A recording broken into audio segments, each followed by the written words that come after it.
Here we go. We are going to talk about my mid-year resignation from a classroom position. I want to try and tell this story and answer your questions as best as I can. So, got my notes, have a drink, cozy on the couch. If at any point you have questions, feel free to drop a comment and ask. I'm going to do my best to be as transparent as possible. I wanted to start off by giving a little bit of personal context. This was 6 years ago. So, pre everything that's happened over the past few years, like none of this was part of that at all. I was not a first year teacher. It was my third year of teaching. I started teaching in a small town in North Dakota, and while I was up there, I met this guy who, I later married. When I met him, he was in the Air Force and he was separating from the Air Force. He was from Illinois. For him to go to college, there are financial benefits for veterans in his home state. So he was like, well, I want to go to school in my home state. Will you come with me? So I told him I would come if I found a job. Most of my interviews were online. I did not get to go to the schools and see them.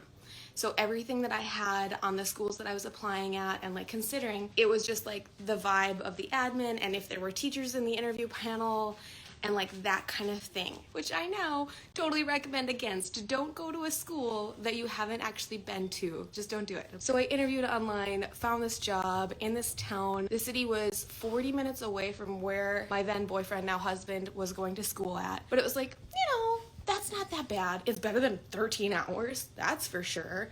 The school seemed great. It was a middle school. I had been teaching in middle school, but it was full-time Spanish. And what I had been doing was what I call the sample platter, which means that I taught Spanish, French, Latin, German for a quarter, and then I got a new group of kids every quarter. And that was super fun and I really liked it, but I love Spanish.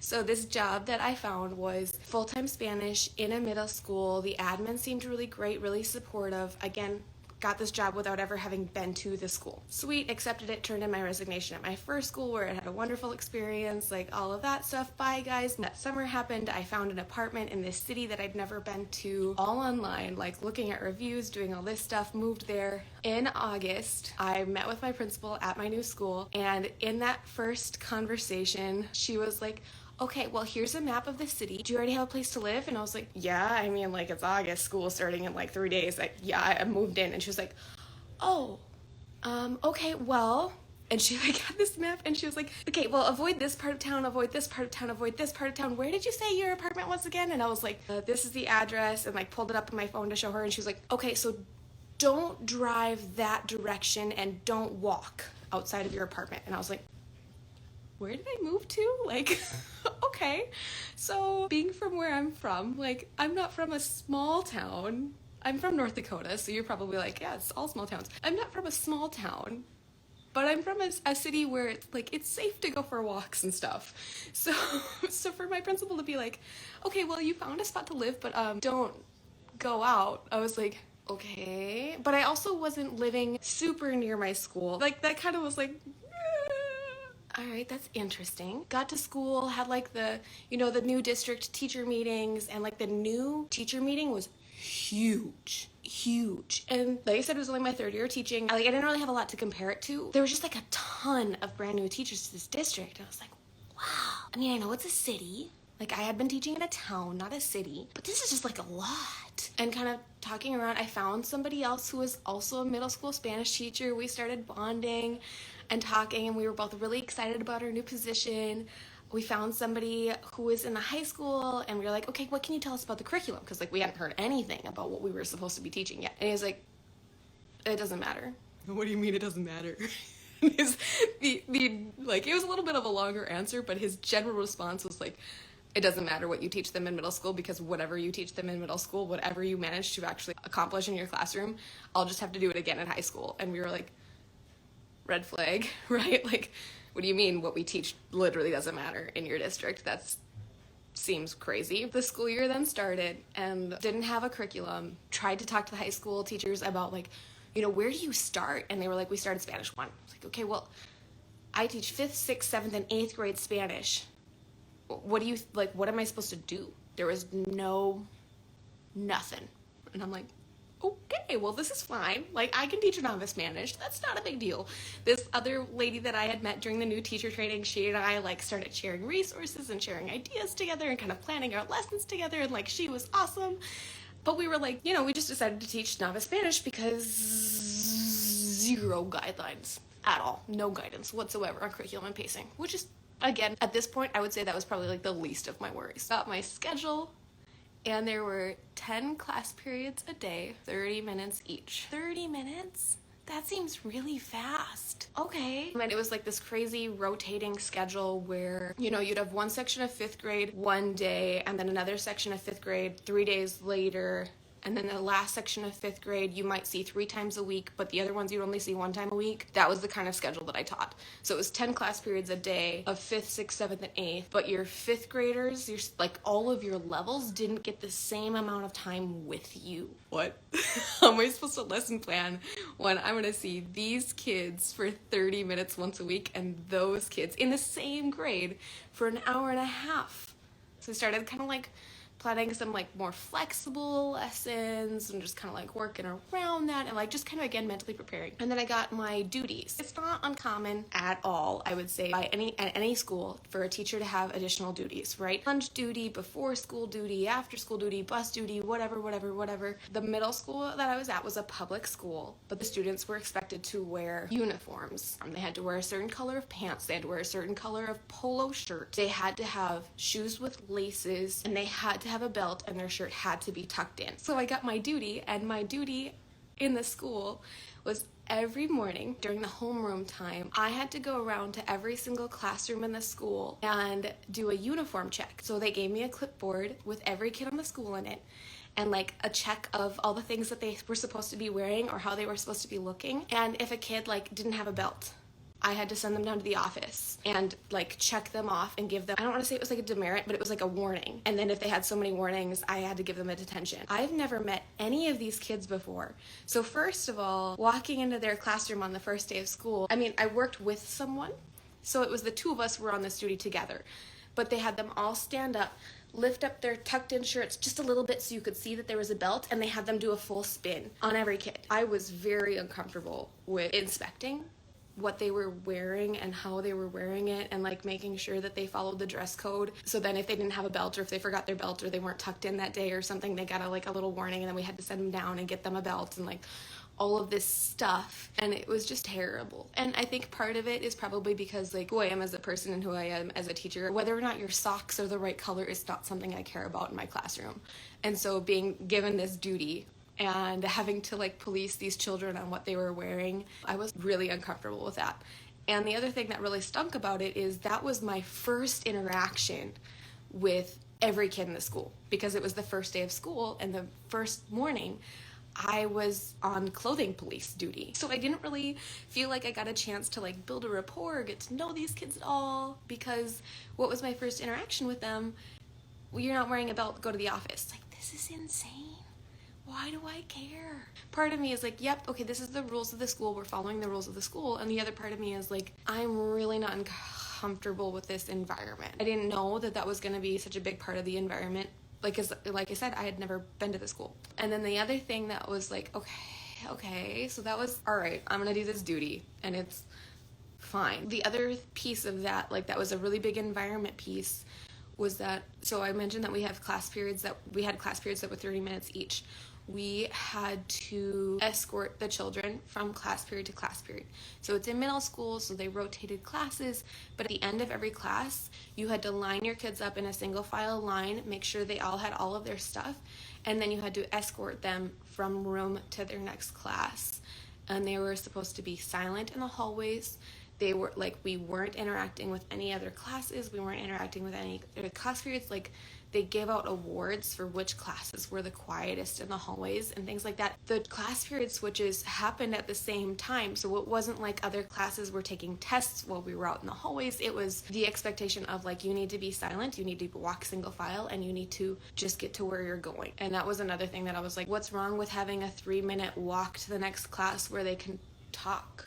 You know, so that was just another kind of like environmental thing that I really didn't understand. So the uniform police And the line them up and walk them silently from class to class, I was not really comfortable with. It was kind of one of those things where it's like, this is what the school does. These are our rules and procedures. And I was like, I don't like your rules and procedures. But I said I'd do this job. So like, okay, I'm doing this job. But there was like some of the environmental things that I was like, this is kind of weird. Some more of the environmental ththings that like contributed to everything is when I got there, I think 4 teachers came and found me and separately were like, you have a ream of paper? What? No. Why would I don't have a ream of paper? What are you talking about? And they were like, go to the office and take a ream of paper right now and put it in your desk. Apparently the way that copies worked at this school is that, so you made your own copies, which whatever, but they would put out 1 ream of paper per day. And when that ream was gone, the school was done making copies for the day. So if somebody got to school early and made like a ream of paper's worth of copies, you would not be able to make copies that day. So they were like, make sure you have like a secret stash of paper because there's going to be a time where you need paper and there won't be any paper. Okay, right? We don't have all the supplies we need. Like, that's certainly not new or different in education. But yeah, I guess I'll get a secret stash of paper. So again, weird environmental things that I was just like, this is not how I'm used to teaching. Okay, that's kind of some background on like when, before the school year really started, right? Some of the things that were kind of like, this is different, but that's fine. When we actually like got into the classroom and like the day-to-day school started, like school had started, we were past the first week, like I'd gotten to know the students and like knew all their names. I was having like a lot of behavior issues, like a lot. And I was like, wow, it is August. It feels really early to be having this many behavior issues. And part of it that I thought that I was having problems was because it was such a short class period. The kids would come in, we'd barely have time to get settled, we'd start the lesson, and then it'd be time to go again. And I was like, okay, I have to get this pacing down. 30 minutes is just shorter. You just have to figure out how to work with a 30-minute lesson, because I'd been coming from a 50-minute lesson with middle schoolers, and switching to a 30-minute lesson was like, that was like a big change, So my head was like, all right, you gotta like get your shit together, Ashley. Change your lessons, change your pacing. That will make a big difference. And so I made some huge tweaks to how I was planning things and was still having just ginormous behavior issues. So I asked my admin in to come watch and be like, what the hell am I doing? Because, I was like, I have to be doing something wrong. There's no reason for these crazy behaviors to be happening. And she came and watched, and they were like perfect angels. So I had her watch like 4 or 5 different sections. And every time the admin was in, they were like, they did school. We did lessons, we listened, like procedures were followed, things like that. And I was like, okay, so what you're seeing is not what I'm seeing, not on a daily basis. And I was like having meetings with her, and I was talking with her about like, this is what I'm seeing and what I'm experiencing. You're observing me, like you've seen me teach several lessons at this point. Do you have any feedback for me? What the heck? And she was like, no, this is your teaching. You're doing a great job. And I was like, no, I am not. No, I am not. It was not good teaching. And like I said, I was only a 3rd-year teacher, but I could tell you, no. And that's when I started to have kids, they were acting out and then requesting to go to in-school suspension. So they would do things and purposefully, try and get to be sent to in-school. They'd throw pencils at each other and they'd be like, can I go to in-school now? What? In-school suspension is not a good thing. It's not supposed to be a positive thing. So the fact that they were purposefully doing things and then asking to go, what is happening here? What is going on? And I went to admin again, and I was just like, all right, this is the stuff that I'm seeing. They're specifically asking to go to in-school. And she was like, that's weird, but why don't you let them go then? What? So at this point, I'd been teaching for a month and a half, 10 class periods a day, 30-minute classes, 4 different levels, no curriculum, no nothing. Again, that's not the big deal. My kids were actively doing things to each other to try and get sent out of the room because they wanted to go to in-school. And when I say my kids, I mean I can think of 1 to 2 kids in each class that were not doing things like that. Somebody's gonna get hurt in my classroom. This is absolutely insane. So, there was just stuff like that all over, and it felt like we were being supported because they were, in-school was an option. Punishments were available, but at the same time, they were wanting to go. They were wanting to leave your classroom to go to this. It just felt very confusing. And it got to the point where I was talking to my mom one day on the phone. My mom is a teacher also. She's a kindergarten teacher though. It's just a different experience, but like school setting wise, we were talking about how like, okay, so the kids are doing things and they're asking to go to in-school. Some, like, there's just stuff that's not working here. The goal is to keep them in class and to be doing things and learning, and it was just not happening. And so I was calling an admin, asking them to observe, wasn't getting anywhere. The only time that I felt like I had a lesson where things like actually happened was when my administration was sitting in the back. And I was like, I can't have you sit in my classroom all day, every day, just so that I can teach a lesson without craziness happening. I started getting to the point where I was so stressed, I would wake up in the morning and just puke. I was so anxious about going to work. Some kid was gonna throw something at each other, or they were gonna push each other, or like, I would wake up and I was just so stressed. I was physically ill. And when that started happening, I was like, you can't do this. It's September and you are physically sick and stressed and not sleeping well. You're not eating well. You're not even really teaching. You were trying to make sure kids don't hurt each other all day. It felt like I had tried everything that I could think of. Like I had asked different people, like different teachers to come in and observe me and asked for their feedback. I'd asked, I'd mentioned admin and come in and watch me, and I was like, I don't feel like I have anything that I can do better. I don't feel like I didn't know what else I possibly could do to change the situation that I was in at all. I was like, all right, I don't know what to do. I have done all these things that I can think about. I've talked to my teacher friends. They don't have any other options for me. My admin didn't have any other options. Nobody had like, this is a step you should take. It is September and I don't have more options. So that was the point where I started like praying about what to do and like considering leaving. Prior to that, I had thought that was an unimaginable thing. I had thought that leaving mid-year was not an option. The concept of like abandoning your classroom mid-year, I was like, why would people do that? And now I'm like, I might do that. So I started praying about it, and I researched the union in the area, and I reached out to them, and I just said, like, what are my options here? What are the repercussions if I leave? What could happen? At that point, I still had like a temporary license and was in the process of doing all the paperwork for my license in Illinois, but I didn't actually have one yet. So one of the things districts and states can do when you leave mid-contract, they can pull your license from the state. And I was like, well, I don't have a license with the state yet, so what are we looking at here? And then the union rep was like, you're talking about giving a 2 weeks notice? And I was like, yeah. And they were like, people leave on their lunch breaks in this district and don't come back. You're thinking about giving them 2 weeks? That's really nice. And I was like, what? People leave on their lunch breaks and just never return? And they were like, oh yeah. Or leave on Friday and don't show up Monday. No notice, no nothing. That's totally normal. And I'm like, that's not normal. That's not normal. Okay, that's all right. So the union rep was like, if you're thinking about giving them 2 weeks, that's lots of time. Like, that's fine. And I was at the point where I was like, I will wait tables. I will learn how to bartend. I will do anything other than being in this classroom anymore. So I started looking for other jobs. And like I said, I was living 40 minutes away from then boyfriend, now husband. And so I was looking, and he, other than going to school, he was also coaching gymnastics. And 3 of the girls that he coached were like, we need a Spanish teacher. Your girlfriend is a Spanish teacher?